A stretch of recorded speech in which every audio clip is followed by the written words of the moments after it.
नमस्कार, बहुत स्वागत है आप सभी का। मैं हूं आपके साथ सिरांधा। बुलेटिन में सबसे पहले बात करेंगे मैट्रिक के रिजल्ट्स की। बिहार विद्यालय परीक्षा समिति ने मैट्रिक का रिजल्ट जारी कर दिया है। इस बार पिछले साल की अपेक्षा काफी बेहतर रिजल्ट हुआ है। इस साल बिहार के 80.73% छात्र मैट्रिक परीक्षा में पास हुए हैं। इस बार भी मैट्रिक परीक्षा में सिमुलतला आवासीय विद्यालय का दबदबा कायम रहा है। मैट्रिक परीक्षा में सिमुलतला हाई स्कूल के सावन राज टॉपर बने हैं। सावन राज को कुल 486 नंबर मिले हैं, जबकि second topper Simultala high school के रॉबिन राज बने हैं। रॉबिन राज को कुल 483 अंक हासिल हुए हैं। इसके साथ ही तीसरे, चौथे और पांचवें नंबर पर भी सिमुलतला आवासीय विद्यालय का दबदबा रहा है। तो ये बड़ी खबर आपको दे रहे हैं। हम आपको बता दें, बिहार विद्यालय परीक्षा समिति ने मैट्रिक का रिजल्ट आज जारी कर दिया है और 80% से ज्यादा बच्चे इस बार मैट्रिक परीक्षा में पास हुए हैं। सिमुलतला आवासीय विद्यालय का दबदबा इस बार भी कायम है। सभी क्वेश्चंस के स्टेप वाइज मार्किंग करने का निर्देश भी सभी मूल्यांकन केंद्र के निदेशकों और परीक्षकों को दिया गया। हम लोगों ने कई प्रकार की कार्यशालाएं पटना में आयोजित की और उन कार्यशालाओं के बाद सभी जिलों में भी अलग अलग मूल्यांकन से संबंधित कार्यशालाएं आयोजित की। सभी जिलों में शिक्षकों को प्रशिक्षित किया गया और इन सबका परिणाम यह रहा कि इस बार स्टेप वाइज मार्किंग होते हुए पहले से मूल्यांकन पद्धति को और भी अधिक बेहतर बनाया गया। सभी जिलों में बिहार में पहली बार 4 मॉडल केंद्र बनाने की व्यवस्था की शुरुआत गत वर्ष की गई थी। उसे इस वर्ष भी सभी जिलों में लागू किया गया और ऐसा करने वाला बिहार बोर्ड देश का पहला बोर्ड बना। इस प्रकार के सभी व्यवस्थाओं को करने से इस बार के परिणाम में काफी बेहतरी हुई है। जो पहले कॉपियां जब बारकोडेड नहीं होती थी तो 90% से अधिक जो भी कॉपियों में अंक होते थे उनको बिहार बोर्ड मंगाकर उसकी समीक्षा की जाती थी, क्योंकि पहले कॉपियों पर स्टूडेंट्स की पहचान अंकित होती थी, रोल नंबर, रोल कोड इत्यादि अंकित होता था। अब जब कॉपियों की बारकोडिंग हम लोगों ने प्रारंभ की है तो इस व्यवस्था को समाप्त करते हुए इस 90% से अधिक अंक वाली कॉपियों को भी मुख्यालय मंगाने की व्यवस्था को समाप्त किया गया और मूल्यांकन की प्रक्रिया को पहले से बेहतर बनाया गया। मैट्रिक परीक्षा 2019 में पूरे राज्य में प्रथम स्थान प्राप्त किया है श्री सावन राज भारती, जिनके पिता का नाम ओंकार भारती है और ये सिमुलतला आवासीय विद्यालय जमुई के छात्र हैं। इन्हें कुल 486 अंक प्राप्त हुए हैं, जो कुल प्रतिशत का 97.2% है। इसके साथ दूसरे स्थान पर रहे हैं श्री रोनित राज, जिनके पिता का नाम श्री अजय कुमार है और ये भी सिमुलतला आवासीय विद्यालय जमुई के छात्र हैं और इन्हें 483 अंक प्राप्त हुए हैं, जो 96.6% अंक। तीसरे स्थान पर रहे हैं प्रियांशु राज, पिता श्री मुकेश कुमार सिंह, ये भी सिमुलतला आवासीय विद्यालय जमुई के छात्र हैं और इन्हें 481 अंक प्राप्त हुए हैं, जो 96.2%। चौथे स्थान पर संयुक्त रूप से 3 परीक्षार्थी रहे हैं, जिनके नाम इस प्रकार से हैं: आदर्श रंजन, पिता श्री अजय कुमार, आदित्य राय, पिता श्री रामप्रीत राय और प्रवीण प्रखर, पिता श्री मनोज पांडे। ये तीनों ही सिमुलतला आवासीय विद्यालय जमुई के छात्र हैं और इन तीनों को 480 अंक प्राप्त हुए हैं, जो कुल अंकों का 96 अर्थात 96% है। और जो भी विद्यार्थी इस वर्ष उत्तीर्ण नहीं हो पाए हैं या किसी कारण से यदि अपने अंकों से असंतुष्ट हैं तो वैसे विद्यार्थी 9 अप्रैल से 18 अप्रैल के बीच स्क्रूटिनी के लिए आवेदन कर सकते हैं और इसके संबंध में बहुत जल्द विज्ञप्ति प्रकाशित की जाएगी। इसी प्रकार वैसे विद्यार्थी जो कंपार्टमेंटल परीक्षा में अपीयर होना चाहते हैं, जो 1 या 2 विषय में उत्तीर्ण हुए हों, उनके लिए कंपार्टमेंटल परीक्षा का आयोजन किया जाएगा और उनके लिए जो फॉर्म भरने की जो तिथि है वह 11 अप्रैल से 16 अप्रैल के बीच उनका कंपार्टमेंटल सह विशेष परीक्षा का का फॉर्म भरा जाएगा, उसमें वह फॉर्म भर सकते हैं। समिति द्वारा आगामी मई माह में कंपार्टमेंट परीक्षा आयोजित करने का लक्ष्य रखा गया है और उसका परीक्षा फल माह जून में जारी। जो कुल उत्तीर्ण हुए बच्चे उनकी संख्या है 13,20,036, 13,20,036 और पास परसेंटेज है 80.73%, 80.73%, जिसमें छात्र की संख्या है 6,83,990, 6,83,990 और छात्राओं की संख्या है 6,36,046। तो इस बार बिहार विद्यालय परीक्षा समिति द्वारा 8 मार्च को इवैल्यूएशन का काम प्रारंभ किया था और 29 डेज में ये रिजल्ट डिक्लेयर किया गया है, जो अपने आप में कीर्तिमान है। जिस उपलब्धि के लिए, जिस कीर्तिमान के लिए मैं बीएससीबी के अध्यक्ष को और यहाँ के पदाधिकारियों को और कर्मियों को बहुत बहुत बधाई देता हूँ।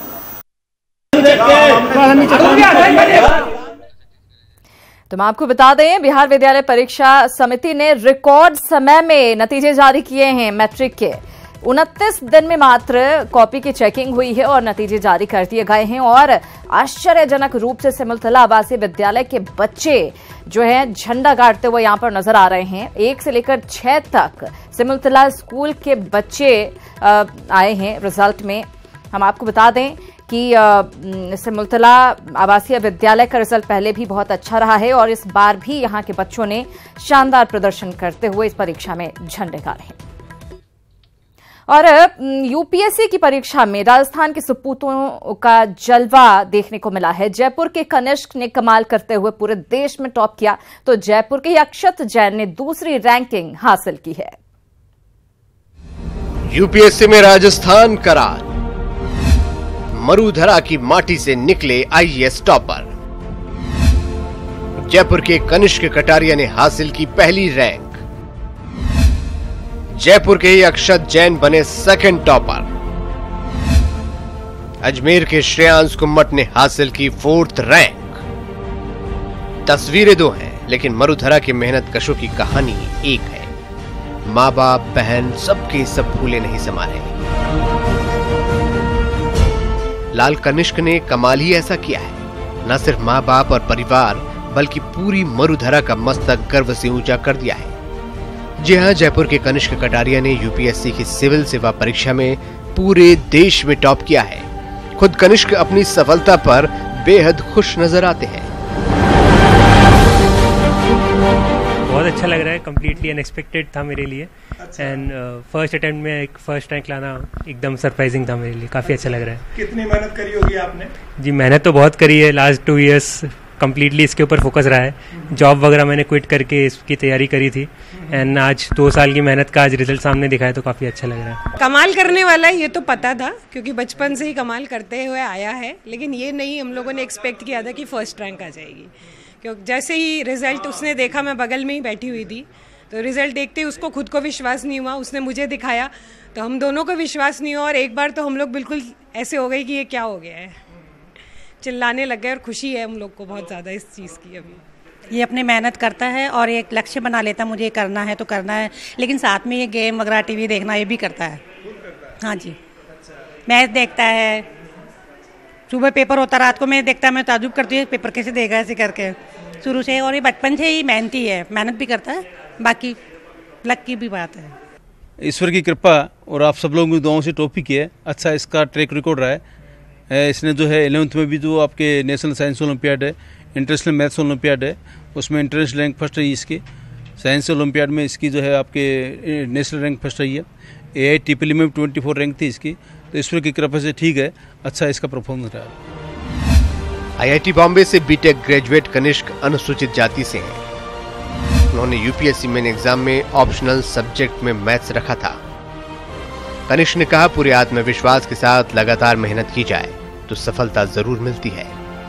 मैं जरूर बोलूँगा कि चैलेंजेस रहते हैं, क्योंकि जैसे मेरा एकदम प्राइमरी स्कूलिंग रही है वो हिंदी मीडियम में रही है।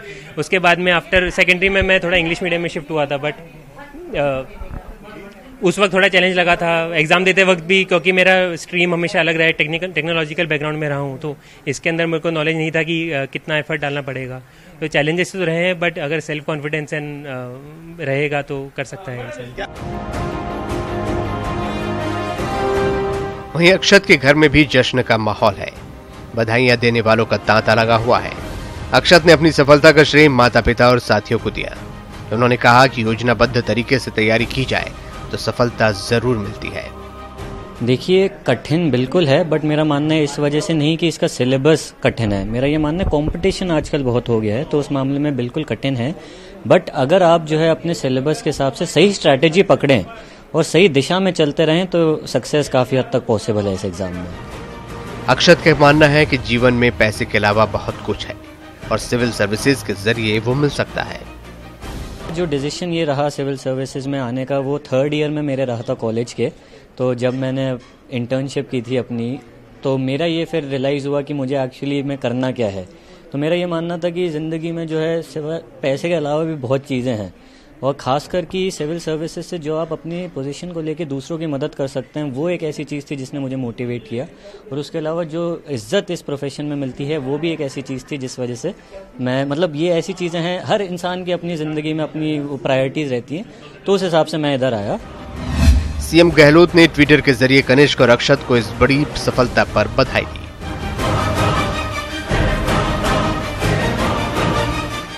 कनिष्क और अक्षत ने यूपीएससी में टॉप कर पूरे प्रदेश को गौरवान्वित किया है। उनकी ये सफलता आने वाली पीढ़ी के लिए प्रेरणा का स्रोत बनेगी। न्यूज़ 18 राजस्थान की टीम की ओर से भी मरुधरा के दोनों लालों को बेहद बधाई। न्यूज़ 18 के लिए जयपुर से बाबूलाल धायल के साथ मनोज शर्मा की रिपोर्ट।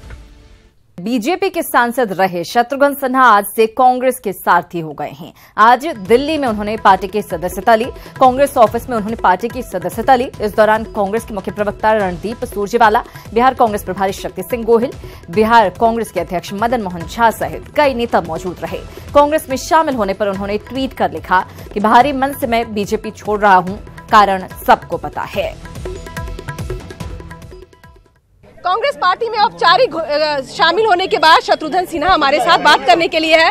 शत्रुघ्न सिन्हा जी, आज औपचारिक तौर पर आप कांग्रेस में शामिल हो गए, कैसा लग रहा है? बहुत अच्छा लग रहा है। ये जरूर है कि आज नवरात्रि की शुभ घड़ी में जिस तरह से राहुल गांधी जी ने, तमाम हमारे कांग्रेस परिवार ने जिस तरह हमारा स्वागत किया, जितनी खुशी और उमंग के साथ, उससे जरूर भावुक हुआ मैं। और भावुक इसलिए भी हुआ कि आज नवरात्रि की शुभ घड़ी तो है ही, साथ साथ जिस भारतीय जनता पार्टी में मैं सालों से रहा, जहां पला बड़ा हुआ, जहां मैं आगे बढ़ता रहा संघर्ष करके, इतनी अनुभव हासिल किया, लोगों का आशीर्वाद हासिल किया, वहां जो है आज। शत्रुघ्न सिन्हा जी, सवाल ये कि जो बड़े नेता, स्थापना दिवस है और उसकी याद तो आना स्वाभाविक है। जी, स्थापना दिवस की बात करें, लेकिन जिस तरह से बड़े नेताओं की अनदेखी बीजेपी में हो रही है, आडवाणी जी ब्लॉग लिखते हैं, सुष्मिता जो दूसरे नेता है वो पत्र, सुमित्रा महाजन जी पत्र लिखती हैं। आप अगर अभी भी बीजेपी में रहते तो आप क्या करते? नहीं, अब तो हाइपोथेटिकल है। इन्हीं बातों से तो तंग आकर अच्छों ने लोग छोड़ दिया। जसवंत सिन्हा जी ने छोड़ दिया, अरुण शौरी जी ने भी छोड़ दिया, और आज लगता है वो घड़ी मेरी भी आई कि मुझे उनको प्रणाम करना पड़ रहा है। स्थापना दिवस के दिन ही मैं उनको छोड़कर और आज मैं कांग्रेस में शामिल हो रहा हूँ। रविशंकर प्रसाद के लिए क्या मैसेज देना चाहेंगे? मैदान में अब उनके सामने है आप। नहीं, हमारी शुभकामना है, शुभ आशीष है सबके लिए। लोकतंत्र में सबको चुनाव लड़ने का अधिकार है। मैं उनको एक अच्छे आदमी और फैमिली फ्रेंड के रूप में जानता हूँ। कैमरा पर्सन अंकित के साथ रंजीता झा, न्यूज़ 18 नेटवर्क। और बात है लालू की बायोग्राफी की। लालू की biography Gopalganj to Raisina, my political journey में नीतीश कुमार पर जमकर निशाना साधा गया है। लालू ने अपनी किताब में नीतीश कुमार की तुलना बंदर से की है और लिखा है कि डाल बदलते रहना नीतीश की फितरत है। उन्होंने इसके साथ ही नीतीश कुमार को कुर्सी कुमार की संज्ञा से भी नवाजा है। किताब के चैप्टर 11 के 16वें लाइन में लिखा गया है, Nitish Kumar is like a bandar यानी monkey swinging from one branch to another. Mahagathbandhan Mahagathbandhan ना टूटने के बाद लालू और नीतीश के रिश्तों में तलखी काफी हद तक बढ़ गई है। जहां नीतीश कुमार खुले मन से लालू प्रसाद पर किसी भी तरह की व्यक्तिगत टिप्पणी से परहेज करते रहे हैं, वहीं कुर्सी और सत्ता जाने के बाद आरजेडी कुनबा राजनीतिक टिप्पणियों के साथ ही व्यक्तिगत आक्षेप लगाने से भी बाज नहीं आ रहा है। इसी कड़ी में लालू की किताब में नीतीश के प्रति कहे गए अपशब्द बिहार की सियासत के चुनावी मौसम में गर्मा जरूर सकता है। में लालू की बायोग्राफी पर बिहार में सियासी बोल और बवाल की शुरुआत हो गई है। राष्ट्रीय जनता दल ने किस तरह से बिहार में जंगल राज पैदा किया, किस तरह बिहार की सड़कों को गड्ढे में बदल दिया, बिहार को अंधेरे में धकेल दिया, स्कूल कॉलेज बंद करके चरवाहा विद्यालय खुलवा दिया। तो लोग तो आज भी लालू राबड़ी के नाम से शेर उठते हैं। तो अब तो वो रायसीना की पहाड़ी पर चढ़े थे कभी, अब तो वो किसी गांव का मुखिया भी नहीं बन सकते। देखिए, उन्होंने शब्दों का जो सहारा लिया हो, लेकिन नीतीश जी एक अविश्वसनीय नेता राजनीतिक तौर पे तो बन ही गए हैं बिहार में। जो सिद्धांत और कमिटमेंट चाहिए आइडियोलॉजी को लेकर, वो तार तो उनके अपने ही कदमों से हुआ है। पॉलिटिक्स में या सामाजिक जीवन में या व्यक्तिगत जीवन में भी कभी भी ऐसे शब्दों का प्रयोग नहीं करना चाहिए जो खुद को अच्छा लगे। लालू प्रसाद यादव को कोई बंदर चुचुंदर कहेगा तो लालू प्रसाद यादव को अच्छा लगेगा। तो इस तरह की भाषा का प्रयोग सिर्फ और सिर्फ आरजेडी का ही कल्चर है। हमको कहीं से डिरोगेटरी नहीं लग रहा है, इसलिए कि मैंने शब्द जो है बंदर है जरूर, लेकिन इसका क्या मतलब है? बहुत लोग कहते हैं पंछी में कौआ, फलना में नौआ है, ये सब तो उदाहरण है। इसका ये मतलब नहीं है। कह देता है आदमी के देखिए गधा है तो वो गधा हो जाता है, वो एक मुहावरा बना हुआ। उसी तरह से बंदर वाली बात भी मुहावरा है। और लालू की किताब के बहाने एक बार फिर तेजस्वी यादव ने नीतीश कुमार पर निशाना साधा है। तेजस्वी यादव ने कहा कि बंदर के व्यवहार की तरह नीतीश कुमार एक डाल से दूसरे डाल पर जाते रहते हैं। साथ ही उन्होंने कहा कि किताबों में लिखी बातों का नीतीश कुमार खुद सामने आकर खंडन करें, भाड़े के लोगों से खंडन नहीं करवाएं। लालू जी की किताब की बात आप देखिएगा, बंदर का अगर जिक्र उसमें किया गया है, उन्होंने नीतीश कुमार जी के व्यवहार को लेकर के बोला। अगर बंदर के व्यवहार को देखा जाए तो आप देखिएगा बंदर की आदत, बंदर का व्यवहार और जो बंदर जिस प्रकार से एक डाली से दूसरी डाली पर जाता है, कहाँ जाए, उसको लेकर के उन्होंने कहा है, एक व्यवहार को लेकर के कहा है। अगर पॉलिटिकली अगर आप देखें तो नीतीश कुमार जी एक जगह तो टिकते हैं नहीं, और हम तो गारंटी रूप से कहते हैं कि नीतीश कुमार जी क्यों नहीं सामने आकर के कह रहे हो।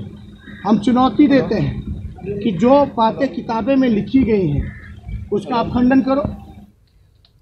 वहीं वशिष्ठ नारायण सिंह ने लालू यादव की किताब पर कहा है कि उनकी किताब में नीतीश कुमार के बारे में लिखे गए शब्द ऊंची हरकत को बताते हैं। उन्होंने कहा कि चुनावी मौसम में सस्ती लोकप्रियता हासिल करने के लिए लालू यादव ने नीतीश कुमार के लिए अपशब्द का इस्तेमाल किया है। इस किताब में लिखी बातें अनर्गल और गलत हैं। नीतीश कुमार महागठबंधन से हटने के बाद कभी भी दोबारा लालू यादव के संपर्क में नहीं आए। यह अमर्यादित टिप्पणी है।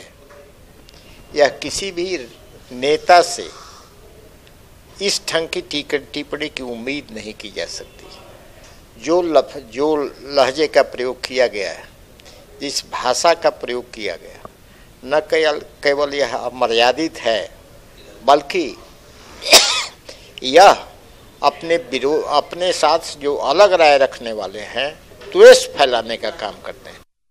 लालू प्रसाद जी भी हमारे साथ रहे हैं, उनके स्वास्थ्य को लेकर के भी, उनके परिवार को लेकर के भी हमारी शुभकामनाएं रहती। लालू जी के लिए नीतीश जी ने, हमने अपने राजनीतिक जीवन में कभी कोई अपशब्द का इस्तेमाल नहीं किया, लेकिन हमें बहुत पीड़ा हुई जब उनके 40-45 साल के इस कॉलेज डेज से लेकर के और अब तक के जो साथी रहे हैं नीतीश कुमार जी, वो बिहार के गौरव हैं, जिन्होंने बिहार का गौरव मान बढ़ाया है, इलेक्टेड 3 बार के मुख्यमंत्री हैं। उनसे बंदर की तुलना करना ये उनकी मानसिक सोच का और मानसिक स्तर का प्रतीक है। और बीजेपी के फायर ब्रांड नेता गिरिराज सिंह ने बीजेपी के स्थापना दिवस के दिन नामांकन पर्चा दाखिल किया। पहले बैंड बाजे के साथ रोड शो करते हुए समाहरणालय पहुंचने की योजना थी, लेकिन शुक्रवार को बेगूसराय में अनियंत्रित ट्रक से कुचलकर 8 लोगों की दर्दनाक मौत हो जाने की वजह से गिरिराज सिंह ने बिना तामझाम के नामांकन पत्र दाखिल करने का फैसला लिया। कैसा रहा गिरिराज सिंह का रोड शो और क्या कहना था आम लोगों का, जानने की कोशिश की संवाददाता नीलकमल ने। बेगूसराय की जनता चाहती क्या है, इसलिए हम साथ साथ चल रहे हैं। गिरिराज सिंह के नामांकन का जो काफिला चल रहा है कि जो अगल बगल में जो लोग हैं, आम लोग हैं, उनसे बात करें। देखिए, आप बताइए, यहाँ गिरिराज सिंह नामांकन करने जा रहे हैं आज, क्या है बेगूसराय की स्थिति? ठीक है, क्या है उन्हीं का बेगूसराय में क्या स्थिति है, क्या किस तरह का माहौल है? माहौल यही का ठीक है। मोदी को बहुत ज्यादा सपोर्ट करते हैं, बिकॉज मोदी से भी ज्यादा हम लोग अटल बिहारी वाजपेयी को मैं सपोर्ट करती हूँ, बिकॉज वाजपेयी ने बहुत ज्यादा मतलब देश के लिए किया है। तो हम लोग उम्मीद रखते हैं कि मोदी जी भी कुछ अच्छा कुछ करे, तो इसलिए हम लोग 2019-20 हम लोग मोदी जी को मतलब बहुत ज्यादा वोट देना चाहते हैं और चाहते हैं। आपके बंगाल में कौन जीतेगा, ममता बनर्जी या फिर बीजेपी? ये तो नहीं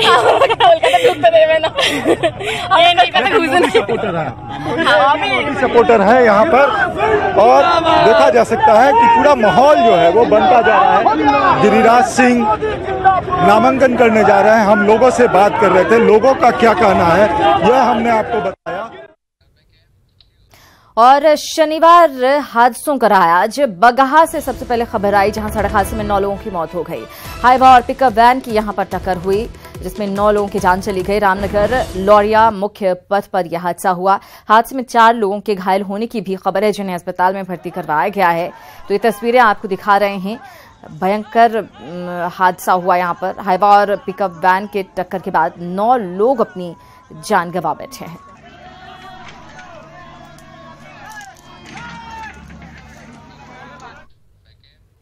इधर अचानक मौसम का मिजाज बदलने से सीतामढ़ी और शिवहर में तेज हवा के साथ जोरदार बारिश हो रही है, जिससे तापमान में कमी आई है। वहीं इस बरसात से जहां आम की पैदावार को फायदा पहुंचा है, वहीं गेहूं की फसल को नुकसान होने की बात कही जा रही है।